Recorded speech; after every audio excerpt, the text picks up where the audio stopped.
इस बात में अब कोई शक नहीं कि कोरोना के चलते भारत में करोड़ों लोग गरीबी की ओर धक्का दिए जा चुके हैं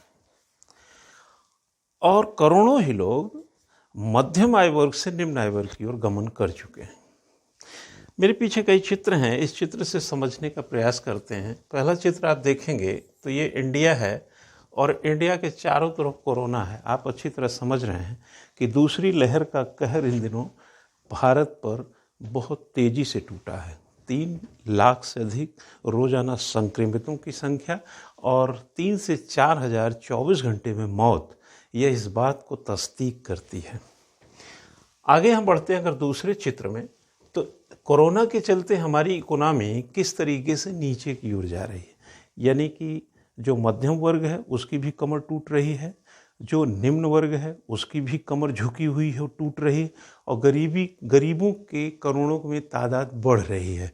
यह आर्थिक स्थिति बता रही है। यानी देश की अर्थव्यवस्था भी एक प्रकार से कमर झुक गई है और लोगों की अर्थव्यवस्था भी खतरे में। तीसरे चित्र में आप देखेंगे ये उच्च आय वर्ग है। उच्च आय वर्ग मुट्ठी भर है लेकिन उसके पास रिसोर्सेस अकूत है और ये लोग अपनी अपनी टूटी हुई अर्थव्यवस्था, यानी कोरोना के बीच में जो अर्थव्यवस्था है, किसी की अर्थव्यवस्था उसके ऊपर ढह गई, कोई उठा ले रहा, कोई बहुत ज़्यादा शक्तिशाली, यानी अलग अलग बिजनेस घराने हैं, अपने अपने बिजनेस को कैसे ऊपर नीचे कर पाए, ये डेटा अगर आप देखें तो इसमें साफ साफ दिखता है। इसके बाद आप देखें यहाँ पे कोरोना का एक चित्र आपको दिख रहा होगा। इसमें लोग सड़क पे पैदल चल रहे हैं। आप समझ रहे होंगे कि मार्च 2020 और अप्रैल मई वगैरह में जब लोग पैदल सड़क पर उतर गए थे अपने घरों के लिए, तब का यह चित्र है। ये कोरोना का असर है। इस असर से हमने सोचा कि आप भूल गए होंगे, परिचय करा रहा था कि मीलों यात्रा किया, हज़ारों किलोमीटर की यात्रा किया और अपने घर निकले, क्योंकि उन दिनों लॉकडाउन के दौर में सारे परिवहन और संचार, या यूँ कहा जाए परिवहन की व्यवस्थाएं बंद हो गई थी। यहाँ पर देखेंगे, यहाँ पर हम आएंगे उच्च वर्ग से, हम आते हैं यहाँ पे मध्यम वर्ग की ओर।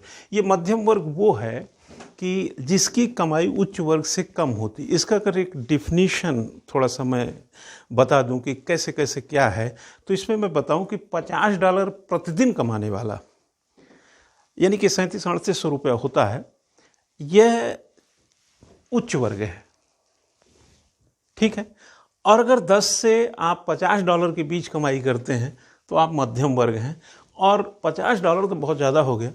इसमें करोड़ों लोग, यानी बहुत सारी तादाद ऐसी है जो मात्र 10 से $20 के बीच रह जाते हैं। तो कुल मिलाकर के ये दायरा तो बड़ा है, बट आंकड़ा बहुत लिमिटेड लोगों के बीच इकोनॉमिक पॉइंट ऑफ व्यू से है। और यह वर्ग, अब इसकी थोड़ी सी बात करूं तो 2011 से 2019 के बीच एक डेटा यह बताता है कि भारत में 6 करोड़ लोग निम्न आय वर्ग से मध्यम आय वर्ग की ओर गए थे, यानी निम्न से मध्यम की ओर गए थे। लेकिन कोरोना के इस कालखंड के भीतर उसमें आधे लोग फिर निम्न आय की ओर चले आए, यानी कि 3 करोड़ से ज़्यादा। ये प्यू रिसर्च सेंटर की रिपोर्ट है जो मैं यहाँ पर बता रहा हूँ कि 3 करोड़ से ज़्यादा लोग जो मध्यम आय वर्ग में 1 दशक में गए थे, वो 1 साल के भीतर नीचे चले गए, यानी कि करोड़ों लोग निम्न आय वर्ग के हो गए। यहाँ पर प्यू रिसर्च सेंटर का भी एक है, अभी बात करेंगे। तो करोड़ों लोग एक प्रकार से मध्यम से निम्न की ओर के चले गए। वो डेटा 3 करोड़ से ज़्यादा का है इस कोरोना काल में। ये पहली लहर का केस बता रहे, दूसरे का इफेक्ट अभी दिखा ही नहीं है। अब यहाँ पर आइए, ये गरीब लोग हैं। ये वो गरीब हैं, जैसे अंतर्राष्ट्रीय मानक के हिसाब से चलें तो 1.9, पहले $1.25 होता था, $1.9 कि अगर आप ऊपर हैं तब आप गरीब नहीं हैं कमाई में, और 1.9 के नीचे अगर 74, 75, 73 रुपये भारत का है तो करीब करीब आप इसको वही 140-140 रुपया दिन भर का समझिए। अगर आप इतना कमा रहे हैं तो आप गरीबी रेखा के नीचे नहीं, ये गरीबी रेखा है। और ये अगर हम देखें तेंदुलकर कमेटी की रिपोर्ट के हिसाब से अगर बात करें तो 21.9% लोग देश में गरीबी रेखा के नीचे हैं। उसे संख्या में देखें तो ये 27-28 करोड़ लोग गरीब निकलेंगे। यह तो रिपोर्ट के हिसाब से कह रहे हैं। 2014 के रंगराजन की भी बात कर सकते हैं, उसके पहले की तेंदुलकर कमेटी की रिपोर्ट की बात कर सकते हैं। गरीबों को लेकर के बहुत राजनीति भी हुई है, बहुत डेटा यहाँ वहाँ। कभी मुझे याद है कि 1989 में जब लकड़ा वाला कमेटी की रिपोर्ट आई, तब 36.1% लोग देश में गरीब थे। तब वर्ल्ड बैंक उस समय कहा करता था कि भारत में 48% लोग गरीब हैं। उसके बाद 27.1 हुआ, अब 21.9, करीब करीब 22%, यानी हर पांचवा व्यक्ति यहाँ पर गरीबी रेखा के नीचे हैं। जरा सोचिए कि इनकी क्या हालत हुई होगी इस कोरोना के काल में कमाई को लेकर के। अब देखिए यहाँ पर एक मजदूर वर्ग है। ये मजदूर वर्ग, मैं अब आपको यहाँ पे अजीम प्रेम जी की एक यूनिवर्सिटी यहाँ पे दिखाई दे रहा हो थोड़ा सा। अजीम प्रेम जी की यूनिवर्सिटी के एक रिसर्च के अनुसार अगर मैं बात करना चाहूँ तो यहाँ पर जो ये मजदूर वर्ग दिखाई दे रहा है, एक 23 करोड़ मजदूर ऐसे थे जो न्यूनतम मजदूरी भी कोरोना काल में नहीं कमा पाए, न्यूनतम मजदूरी भी उन्हें नहीं मिली। तो जाहिर सी बात, उनके पास बचत तो है नहीं, रोज़ कुआं खोदो रोज़ पानी पियो, ऐसी स्थिति में उनकी क्या हालत होगी। और 41 करोड़ मजदूर पर इसकी आर्थिकी का, यानी कि जो टूटी फूटी हमारी जो अर्थव्यवस्था हुई, उसका सीधा सीधा असर इन 41 करोड़ मजदूरों पर पड़ा, जिसमें से 23 करोड़ कमा नहीं पाते थे, जो न्यूनतम दिहाड़ी होती थी। अब आगे आता है, क्या बदल जाएगा देश का गरीब? जाहिर सी बात है, क्यों नहीं बदलेगा। सब बदल रहे हैं, वो भी बदलेगा। उसकी मुफलिसी बदलेगी, शिक्षा बदल जाएगी, चिकित्सा बदल जाएगी, सुरक्षा बदल जाएगी, ज़िंदगी बदल जाएगी। 2 जून की रोटी खतरे में पड़ जाएगी। 2 जून की रोटी तो उसके खतरे में है ही। गरीबी रेखा के नीचे का मतलब होता है सतत एक ऐसी व्यवस्था जहाँ शिक्षा, चिकित्सा, सुरक्षा सब खतरे में होती है। इतना ही नहीं हुजूर, 2 वक्त की रोटी भी खतरे में होती है। फिलहाल ये जो चित्र दिख रहा है, इसमें देखे होंगे एक बच्ची अपने भाई या हाँ भाई लग रहा है, इसको गोद में लिया हुआ है। मैं इस चित्र से ये बताना चाह रहा था कि इस देश में करीब करीब, जानते हैं, 9 करोड़ बच्चे मिड डे मील खाते थे। आप जरा कल्पना करिए कि शिक्षा तो वैसे सबकी दिक्कत में है, लेकिन वो 9 करोड़ बच्चे जो दोपहर में भोजन मिलेगा इस नाते स्कूल आते थे, वो कहाँ छिन्न भिन्न हुए होंगे, कोई आइडिया नहीं, कोई पता नहीं। कब क्या वो शिक्षा से पुनः जोड़े जा सकेंगे? बहुत मुश्किल सवाल है। आगे आते हैं बेरोजगारी पर। बेरोजगारी, अगर CMI की रिपोर्ट को देखें तो बेरोजगारी दर उफान लिए हुए है, तेज़ी से आगे बढ़ रही है। और सरकारी नौकरी में भी दिक्कत है, प्राइवेट सेक्टर, कल कारखाने सब बंद हैं। जो झाड़ू पोछा चौकीदारी यहाँ वहाँ कुछ अपना रोजगार करते थे, वो सब भी सड़क पे हैं, घर पे हैं। और उसका परिणाम क्या हुआ है मालूम है? इसका परिणाम क्या होगा? जब बेरोजगारी होगा तो गरीबी बढ़ेगी, तय है। आए नहीं तो गरीबी। और उस गरीबी का क्या है, अगर मैं यहाँ अजीम प्रेम जी यूनिवर्सिटी के उसी रिसर्च में फिर चला जाऊं तो साफ साफ पता चलता है कि शहरी इलाके में 20% गरीबी बढ़ी है और 15% गरीबी ग्रामीण इलाके में बढ़ गई है। यानी ये किसकी वजह से बढ़ी? जाहिर सी बात है, बढ़ी हुई बेरोजगारी इसकी जिम्मेदार है। यानी कहा जाता है एक रोजगार एक परिवार को पाल सकता है और एक बेरोजगारी एक परिवार को खत्म भी कर सकता है।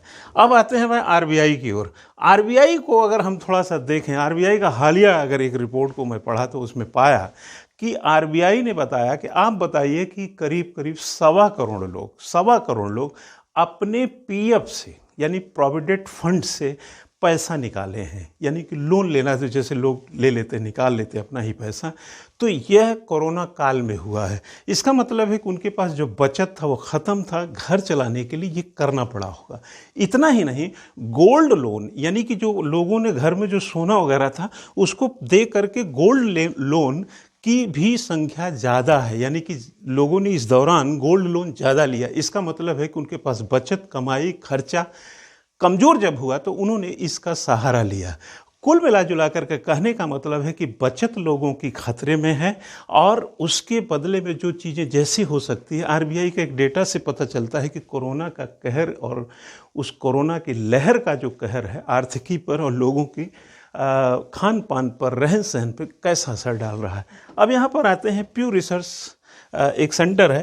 प्यू रिसर्च सेंटर सहित आपने कई एजेंसीज़ देखें, चाहे मूडीज़ वगैरह की बात की, भारत में देखें तो बहुत सारी रेटिंग एजेंसीज़ ने भारत में जब विकास दर को जिस डेटा के अंतर्गत रखने का प्रयास किया, उन्होंने दूसरी लहर के बाद उसको घटा दिया। यानी साफ है कि दूसरी लहर के बाद जब आर्थिकी का चित्रण होगा तो स्थिति कुछ और बदहाल मिलेगी। प्यू रिसर्च सेंटर ने ही बताया था कि 3 करोड़ से ज़्यादा लोग जो मिडिल क्लास हैं वो निम्न क्लास में चले गए, और इसी का एक डेटा है कि करीब 7 करोड़ लोग भारत में गरीब हो रहे हैं। यानी कि देखा जाए तो गरीबी रेखा के नीचे जा रहे हैं, जो 1.9 की भी कमाई डॉलर में नहीं हो रही है।